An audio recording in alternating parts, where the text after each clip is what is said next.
मित्रांनो, आपल्या चॅनलमध्ये तुमचं सर्वांचं स्वागत। आज आपण इयत्ता 9वी गणित भाग 1 मधील प्रकरण पहिलं आहे सेट्स संच हे सुरू केलेलं आहे। यामध्ये आपण आज एक नवीन मुद्दा घेतोय, युनिव्हर्सल सेट। युनिव्हर्सल सेट म्हणजे काय हे आज आपण पाहणार आहोत। युनिव्हर्सल सेट कोणत्या संचाला म्हणायचं तर तुम्हाला या स्क्रीनवर दिसत असेल युनिव्हर्सल सेट म्हणजे काय किंवा युनिव्हर्सल सेटची व्याख्या काय इथं आपण पाठ करायची नाही, आपण फक्त लक्षात ठेवायचं आहे की दिलेल्या संचामधून युनिव्हर्सल सेट कोणत्या संचाला म्हणायचं। तर all given sets which set is bigger than that set. All given sets which set bigger than that set. So all other sets are subset of that bigger set, that is called as universal set। समजतंय का बघा थोडंसं तुम्हाला की दिलेल्या संचापैकी जो सर्वात मोठा संच असेल ज्यामध्ये सर्व घटक असतील, जास्त घटक असतील, त्या संचाला आपण काय म्हणणार आहोत, युनिव्हर्सल सेट म्हणणार आहोत। मराठीमध्ये त्याला विश्वसंच म्हणतात। आणि हे जे राहिलेले संच आहेत ते त्याचे काय असतील, सबसेट असतील, उपसंच असतील, असा याचा अर्थ आहे। म्हणजे जर 4 5 6 असे तुम्हाला सेट दिलेले असतील तर या सेटपैकी सर्वात जास्त घटक असणारा जो संच असतो त्याला आपण काय म्हणणार आहे, युनिव्हर्सल सेट म्हणणार आहे। आणि जे राहिलेले जे संच असतील या दिलेल्या संचापैकी ते त्याचे उपसंच असणार आहेत। म्हणजे राहिलेल्या संचातील सर्व घटक हे या विश्वसंचामध्ये असणार आहेत, युनिव्हर्सल सेटमध्ये असणार आहेत। आणि म्हणूनच याला आपण काय म्हणतो, युनिव्हर्सल सेट किंवा विश्वसंच। लक्षात ठेवायचं आहे की हा संच बिगर than all sets, this set is bigger than all given sets is called as a universal set. Generally universal set is denoted by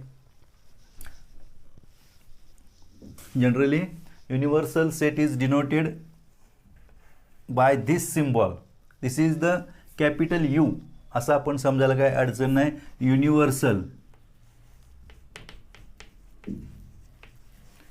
या युनिव्हर्सल मधून U घेतलेला आहे असं समजायला काय हरकत नाही। म्हणजेच universal set is denoted by this symbol and it is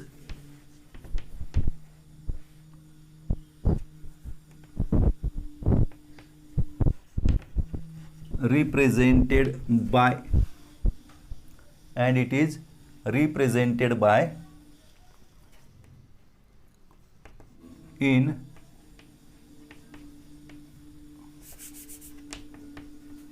Venn diagram is rectangle।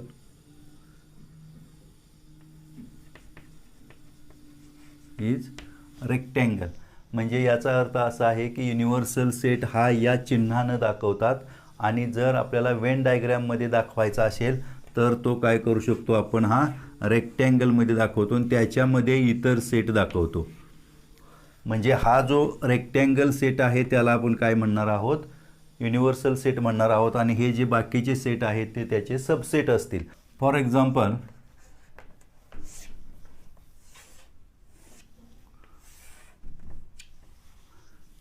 This is the U, म्हणजे हा युनिव्हर्सल सेट आहे।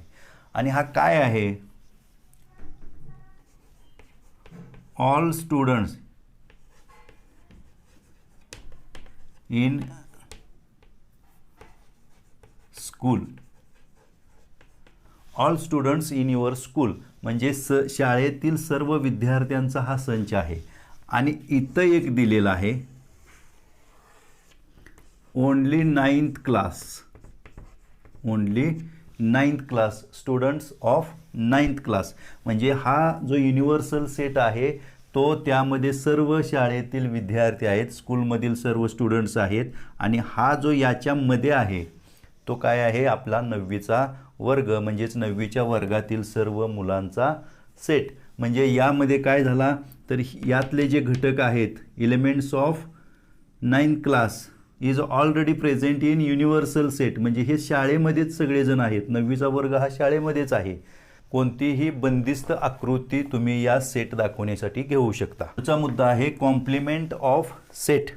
कॉम्प्लिमेंट ऑफ सेट याचाच अर्थ असा आहे की समजा हा A set A subset of universal set, set A subset of universal set and complement A dash complement of A is equal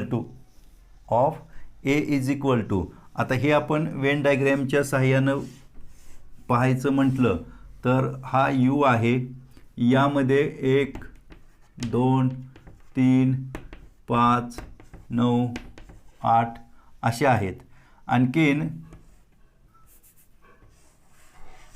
हा इथं बी आहे, हा इथं ए आहे. या ए मध्ये 7 6 4. आता यामध्ये आपल्याला काय करायचं आहे, हा जो युनिव्हर्सल सेट आहे या युनिव्हर्सल सेटमधील जे घटक आहेत ते 1 2 3 4 5 6 7 8 9 हे सर्व घटक युनिव्हर्सल सेटमध्ये असतील. आणि संच ए मध्ये कोण कोण असेल तर 4 6 7 एवढेच घटक असतील.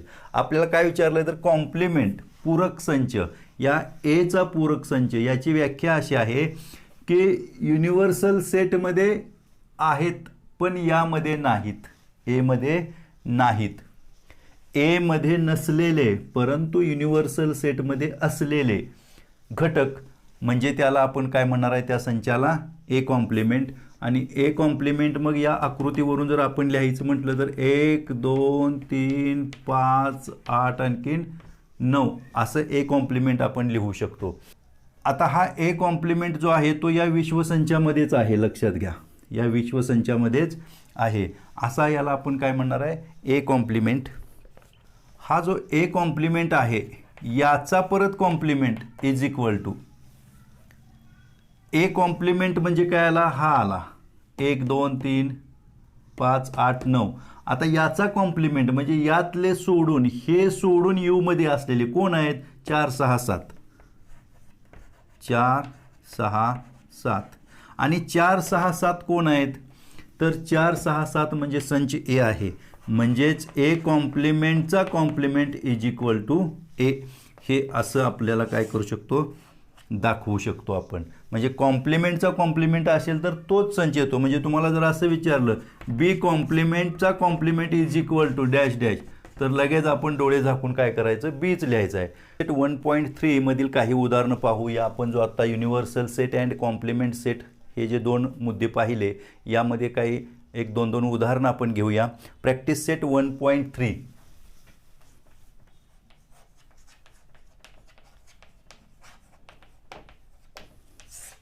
प्रॅक्टिस सेट 1.3 मध्ये पहिलं उदाहरण दिलेलं आहे. पहिलं उदाहरण तुम्हाला स्क्रीनवर दिसेल. मी फक्त इथं वाचून दाखवतोय. तुम्ही जे स्क्रीनवर दिसतं उदाहरण ते तुम्ही वहीत लिहून घ्या. If A is equal to curly bracket A B C D E, B is equal to C D E F, C is equal to B D and D is equal to curly bracket A E, then which of the following statements are true and which are false. म्हणजे यावरून तुम्हाला खालील statements आहेत. मग खाली एक पहिले विचारले बघा, सी इज सबसेट ऑफ बी, म्हणजे सी हा बीचा सबसेट आहे का असं विचारलेलं आहे. तर आता सी बघा बरं काय आहे, सी आहे बी आणि डी, सी आहे बी आणि डी. आणि बी कोण आहे तर सी डी ई एफ. बघा इकडं बी इथं काय आहे, बी आहे सी डी ई एफ, आणखीन सी आहे बी डी, बी डी. आता सबसेट कुणाला म्हणायचं तर ज्या संचातील सर्व घटक दुसऱ्या संचामध्ये असतात त्याला सबसेट म्हणायचं. इथं त्यांनी विचारलेलं आहे सी इज सबसेट ऑफ बी, हे ट्रू आहे का फॉल्स आहे. बघा बरं, सी मधले हे जे 2 घटक आहेत ते या बी मध्ये आहेत का, बी आहे का इथं बी नाही, डी आहे का इथं डी आहे, पण यातला जो बी आहे तो इथं या बी मध्ये सेट बी मध्ये नाही आणि म्हणून this is false. This is false. हे चूक आहे. आता त्यानंतर ए, दुसरं A is subset of D. A is subset of D. आता ए हा डीचा सबसेट असेल का हो? तुम्हाला उदाहरणामध्ये दिसतं बघा. ए मध्ये A B C D E आहे आणि डी मध्ये फक्त ए आणि ए आहे. तर A is not subset of D. This is false. तिसरा काय दिलेला आहे? D is subset of B. D is subset of B. आता डी मध्ये ए आणि ई असे दोन घटक आहेत. तर बी मध्ये सी आहे, डी आहे, ई आहे, एफ आहे. म्हणजे डी मधला ई फक्त आहे, ए नाही. म्हणजे हे सुद्धा फॉल्स आहे. आता चौथा जो आहे तो बघा. चौथा काय आहे? डी इज सबसेट ऑफ ए.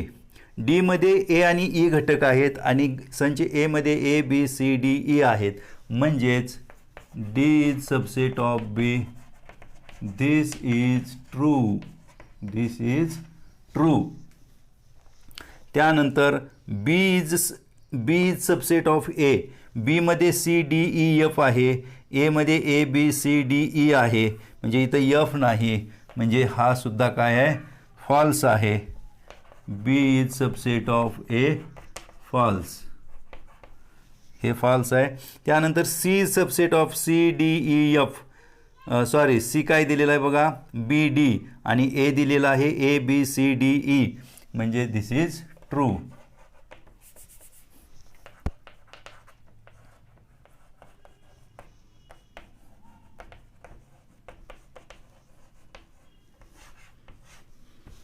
म्हणजे दिलेल्यापैकी फक्त ट्रू आहे. चौथा आणखीन 6वं उदाहरण जे आहे ते ट्रू आहे. बाकीचं सगळं काय आहे? चुकीचं आहे, फॉल्स आहे. त्यानंतर दुसरं उदाहरण तुम्हाला दिसेल स्क्रीनवर. Take the set of natural numbers from 1 to 20 as universal set and show set X and Y using Venn diagram. म्हणजे आपल्याला काय करायचं? युनिव्हर्सल सेट हा 1 ते 20. मला उदाहरण दिसेल स्क्रीनवर. Take a set of natural numbers from 1 to 20 as universal set. म्हणजे यू जो आहे तो काय आहे? 1 2 3 dash dash dash 20. 1 to 20 natural numbers हा युनिव्हर्सल सेट आहे. And show set X and Y is using Venn diagram. म्हणजे आपल्याला एक्स जो आहे तो एक्स काय दिलेला आहे बघा?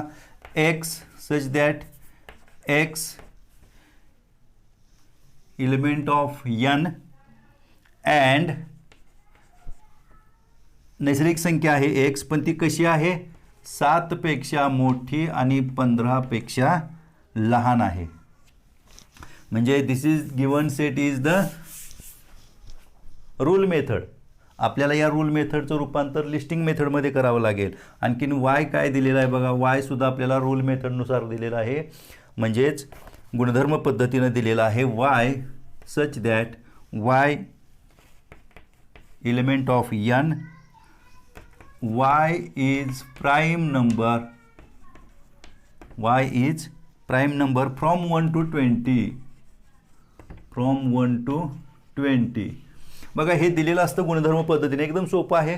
हे दिलेलं असतं गुणधर्म पद्धतीनं. यावरून पटकन आपल्या लक्षात येत नाही. परंतु याचं जर लिस्टिंग मेथडमध्ये रूपांतर केलं तर लक्षात येईल. म्हणजे X is equal to, X ही नैसर्गिक संख्या आहे. ती कशी आहे? एक्स 7 पेक्षा मोठी आणि 15 पेक्षा लहान. म्हणजे 8 9 10 11 12 13 आणि 14 15 पेक्षा लहान. आणि वाय कसा आहे बघा? वाय काय आहे? Y is a prime number from 1 to 20. मग प्राईम नंबर किती आहे? 2 3 5 7 11 13 17 19. बरोबर आहे का बघा बरं? This is the prime numbers. Prime numbers कशाला म्हणायचं, कुणाला म्हणायचं, का म्हणायचं ते मी सगळं तुम्हाला पाठीमागच्या व्हिडिओमध्ये दिलेलं आहे. त्या लिंक मी देतोय. त्या लिंक तुम्ही जरूर बघा.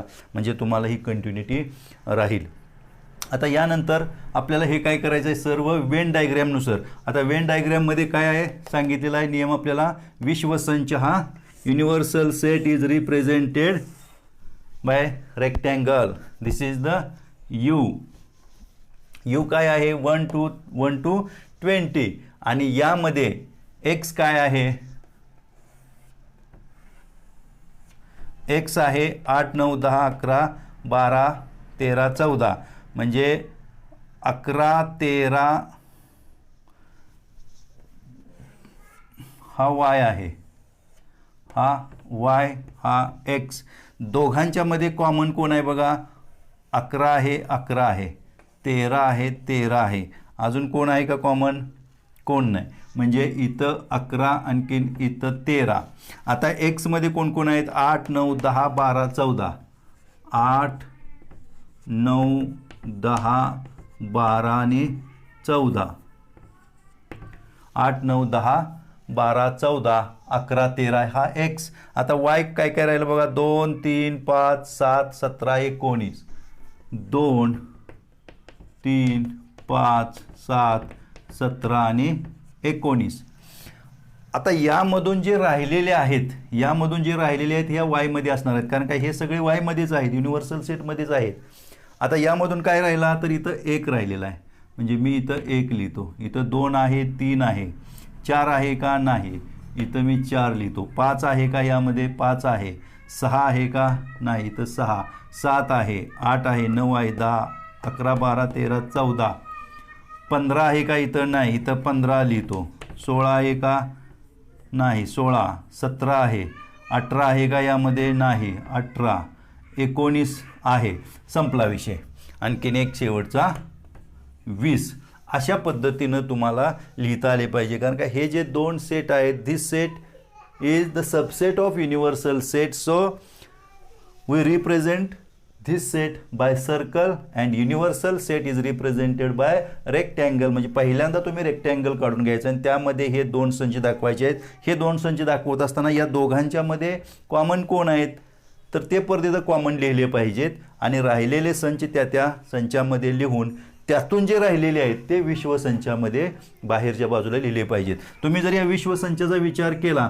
तर सर्व म्हणजे 1 ते 20 अंक तुम्हाला यामध्ये दिसतील 1 ते 20 अंक यामध्ये दिसतील अशा पद्धतीने तुम्ही वेन डायग्रामनुसार हे दाखवू शकता